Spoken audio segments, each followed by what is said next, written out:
I've lost track of my numbers again. You'd think I would have learned from the first time I did a numbered video, but apparently not.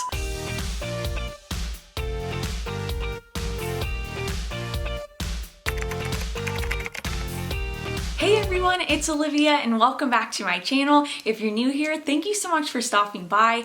I'm Olivia, I'm 25 and I was diagnosed with autism a year and a half ago. And here at my channel, I try to make videos bringing awareness to females on the spectrum. In this week's video of Autistically Me, I thought I would do it on my childhood autistic traits. This is something a lot of you have asked in the comments of other videos, and I thought it would be a good video to kind of share with you what I was like as a kid. Before we jump into the video, I just want to remind everyone that every neurodivergent person is different. No two neurotypical people are alike and no two autistic people are alike. So just because I showed these traits as a kid does not mean every other person will show them as a kid, and these traits can show up in both girls and females. They're not exclusive to one or the other, so just keep that in mind while you're watching. Jumping right into the video, trait number 1, I had delayed speech. This is something that is super common for people on the spectrum. We kind of have a delayed development when we start talking. So I didn't start talking until I was over 2 years old. I would just kind of mumble and point. My mom called me a mime because I would just point at stuff all the time. And then once I was about 3 or so, I developed like my own language, and I don't know what it was like. I don't remember, but my one grandma told my mom once that she spoke 2 languages because she knew exactly what I was asking for, even though I was not speaking English or any other known language. It was my own little language, but apparently my mom was fluent in Olivia speak. My one grandpa would say that I would just sit and take everything in like a computer. I didn't talk. I just would sit and not participate and just kind of take everything in. And he said I was feeding the computer. Eventually, when I did start talking in English and could form proper words and sentences, I was not speaking correctly. I had everything like back in my throat, so yes was a yak. I couldn't do forward sounds, so everything ended in like a g or a k. So I had to go to speech therapy before I started kindergarten. And speech therapy, I vaguely remember it, and I had a super cool teacher and she had me talking totally normal in like 2 sessions, my mom said, and she said she was just a miracle worker. So if your child is not talking or is not pronouncing things correctly, don't worry, it's not a bad thing. Don't freak out and don't be, scared to take them to a speech therapist, because they are super helpful and can really help your child. Childhood autistic trait number 2, I was super shy. This is another super common trait in autistic people, specifically females and girls, and a lot of girls will go misdiagnosed or undiagnosed with autism because people just go, oh, girls are just usually naturally shy as kids, but a lot of times it's a sign that they're actually on the spectrum. So I was painfully shy.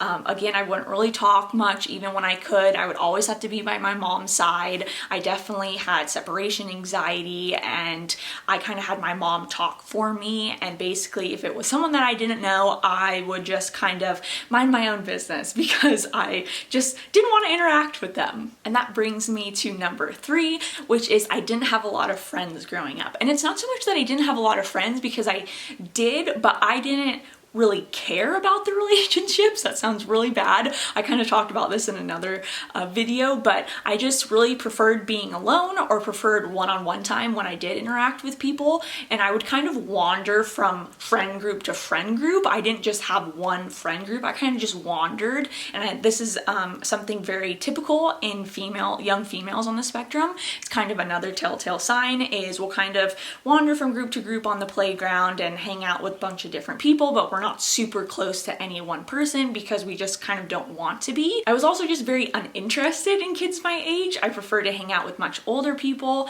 and I think I mentioned this again in a different video, and I was very uninterested in play dates or sleepovers. I was just like, nah, I'll just be alone. That's fine. That's fine. I don't need you. Number 4, I had sensory issues. And I know I mentioned this in my very first video about my top 10 female autistic traits, period, but they definitely started very, very young. Since I was born, I've had sensory issues. So I didn't like loud noises. I used to pull my mom, like grab her hand and pull her out of rooms that were too loud. Even before I was 2 years old, I would just pull her out and be like, yo, I can't handle this. We need to leave. Other sensory things were that I was a very picky eater.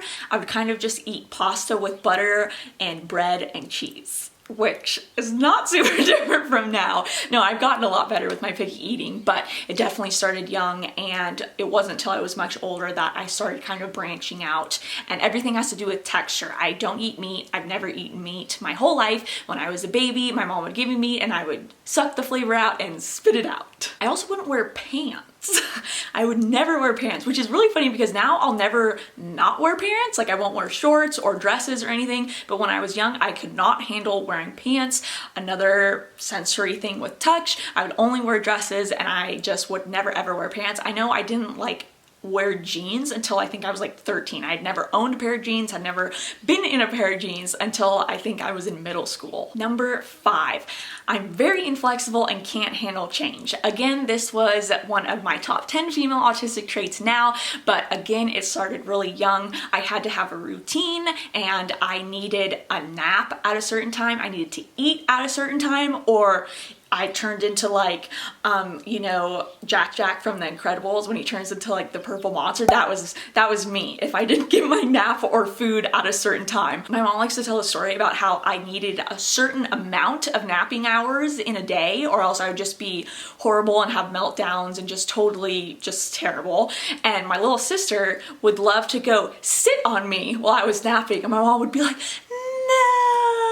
no, because if she woke me up, it was like the whole day was ruined. I'm not sure if this is a super common autistic trait, but I've definitely heard it from other people about the eating regularly, or I can get like super hangry, and it's like a hypoglycemic kind of thing where I just kind of shut down if I'm not eating regularly. So my mom made sure to always have like a cheese stick. I needed protein in the car for after school or in my lunch. I definitely needed to eat yogurt, protein, things like that, or else I would just again have meltdowns and just be completely out of it and couldn't function. Number 6, I had super duper special interest in horses. And this is something that's super common for young females on the spectrum. We're really into animals, horses, pets, things like that. Now, while this isn't super different from young girls who aren't on the spectrum, for us, it takes a more intense approach. And this is another reason why we can go undiagnosed, is because more boys on the spectrum, and this is a very stereotypical of a kid on the spectrum, is they're into like trains and machines and numbers and stuff like that. But for females, we can actually be interested